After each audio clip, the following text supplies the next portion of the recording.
ஒரு புணத்தை வைத்து சாப்பிடுவதுதான் நான் தமிழரே தவிர, புலம்பெயர் தமிழர்களிடம் திரள் நிதி சேர்த்து சாப்பிடுவதை விட பிணத்தை வைத்து சாப்பிடலாம் என நாம் தமிழர் கட்சியினரை மேதகு பிரபாகரனின் மெய்காப்பாளர் கதிர் என்பவர் பேசிய ஆடியோ சமூக வலைதளங்களில் வைரலாகி வருகிறது. ஆனால் ஒரு மொழியை பேசுவதால் என்னுடைய தமிழன் நான் மொழியை பேசுகின்றேன், அதனால் நான் தேசிய தலைவர் இப்படி வாழ்ந்தார் என்று அவர்களினுடைய அடுத்த தலைமுறைக்கு வழியை காட்டுவதற்கு தேசிய தலைவரை பாவிக்கலாமே தவிர, மாவீரர்களை பாவிக்கலாமே தவிர, அடுத்த சந்ததிக்கு இப்படியெல்லாம் தியாகம் செய்தார்கள் பிள்ளைகள், நீங்களும் இப்படி வளர்ந்து வாருங்கள் என்று சொல்லுவதுதான் தமிழ் தேசியமே தவிர அபகரிப்பது அல்ல. எதற்கு எடுத்தாலும் நிதி சேர்த்தல். அது புலம்பெயர் நாடுகளும் நிதி சேர்க்கின்றார்கள், அந்த மக்களும் தமிழ்நாட்டில் இருப்பவர்களும் நிதி சேர்க்கின்றார்கள்.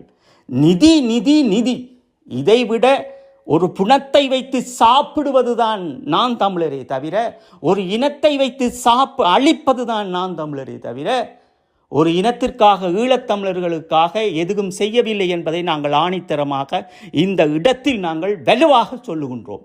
தேசிய தலைவர் ஒரு வியாபார பொருளே தவிர சீமான் கட்சிக்கும் சீமானின் குடும்பத்திற்கும் அது தியாகம் அல்ல.